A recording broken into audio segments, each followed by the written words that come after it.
Hey everyone, welcome back to the channel. Today in this video we are getting our plastic fix on. We have got a pair of Typhoons from Easy Model, as you can see, and these are Mark Ibs, and the liveries themselves are very similar, but one does have a 4-blade propeller and the other a 3. Look, they did have that sort of combination between the increased tail size as well when they were doing some changes to the aircraft because of the instability and vibrations and that.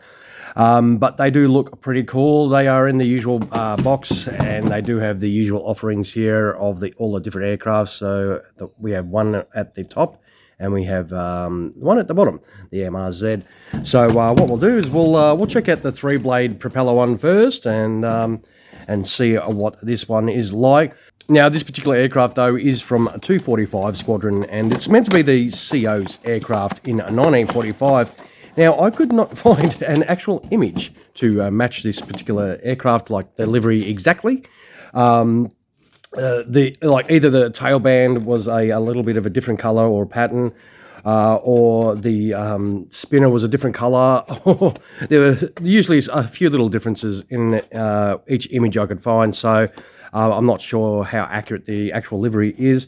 And the only documentation I did find of an aircraft that did have the code MRZ, that was from 245 Squadron, it was a Typhoon that was shot down by flak and during an armed reconnaissance mission. But that was in October 1944, and this is meant to be an aircraft from April of 1945. Now, it is held on by, well, 3 tie downs, as you can see. So we'll do the usual. We'll quickly get those off. Now, with those undone, we should be able to get this pretty cool Typhoon out. Wow, that does look nice. Well, let's have a little look underneath straight away. So you can see some really nice wheel well details. The wheels themselves are in a fixed position, don't roll or rotate. That does look really nice. For a plastic model, this does present really well. I don't have issues with these at all. I've been pretty happy with the Easy models. They have been really nice. I suppose the only thing is the actual location for the stand. It's got that thin little pin that goes into that hole. I reckon that'd be pretty easy to snap if you have it in flight. The propeller does turn, but it's quite stiff. So depending on if you like spinning your blades, you may be a little disappointed. There is a little bit of radiator sort of detail in there, which is really nice.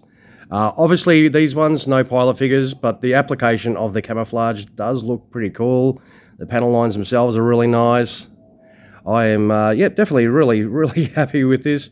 It does present well for a Typhoon, and it's nice and light, so that does look pretty cool, definitely. You'll definitely be very happy getting one of these if you're into your Typhoons, and that, you know, with a shark's mouth, that always increases the like level for me, and that does look pretty awesome. So, all right, what we'll do is we'll go off and get the other one. All right, here we have the 4-blade propeller one. It is, as I said, in a very similar livery. It is, I think, one from number 123 Wing, based in Germany in 1945 as well. It is, well, Zippy XI, so, and that is the stand that they all come with, and that is obviously the completed one. See, I was talking about the little pin there, which is a real pain in the ass, especially when it doesn't focus when I'm trying to show you. How cool is that? Let's move this packet out of the way, of course, and have a little look at this aircraft. Now, this was flown by Wing Commander John Zip Button, and, well, if Zip XI is meant to be Zip 11, then I certainly hope he hasn't lost 10 aircraft before this one. But it is held on by, 1, 2, 3 ties, so the usual deal. We'll quickly get those off. And with those tie downs undone, we should be able to get this out with any luck, and we can. It does present really nice, like the last one by the looks of it.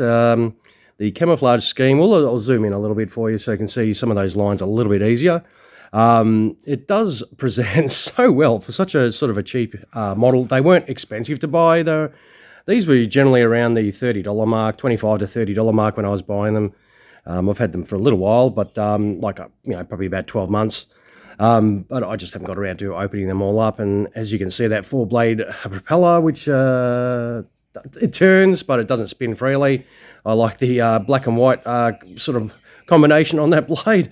It is set up for, it's got some rockets and it's got the cannons on there, which does look very nice. They are, yeah, got a little bit of detail on there. The wheels on this, of course, don't move like the last one, but I reckon it does present well. It does have that radiator detail.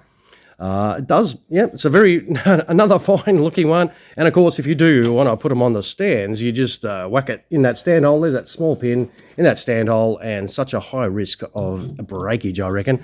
But that's how it's going to look on the stand as well. And yeah, another great easy model one. We'll start wrapping up the video. I'll do the usual. I'll take some photos of both of these and chuck them on. We'll chuck these on the scales, of course. Now we'll bring those scales in. We'll put the three-bladed one on first and see what the weight of that is while we take this off the stand. Oh, so you got 31 grams, and it's not a heavy beast, but that is not too bad. We have had lighter. Now let's see if that extra blade does weigh more. We'll put that one on, and that is the same, 31 grams for both of these. And they do present very nicely, as I've said. Now we'll whack these together on the deck here and wind up this video, of course. Now, don't forget, if you did enjoy checking these out and found the video helpful, some of those my way, as per usual, would be awesome. And of course, always feel free to drop a comment below about, you know, if you've got something to say about what you saw in the video or anything, you know, just feel free to fire away some of those comments. That is always greatly appreciated, and I do try to respond to everyone. Now, as I said, I'll take the photos. Don't forget to stick around for those if you're interested in checking these out in a little bit more detail without these all over them, and listen to some tunes while you're at it. All right, once again, thank you very much for dropping past the channel. If you're watching and you haven't subscribed, don't forget to click that subscribe button. And for those of you that have already subscribed, I always appreciate you guys dropping past to check out another video. And I do hope you enjoy your time with me on the channel. All right, everyone, thank you so much for watching, and you all have a fantastic rest of your day. Cheers, everyone.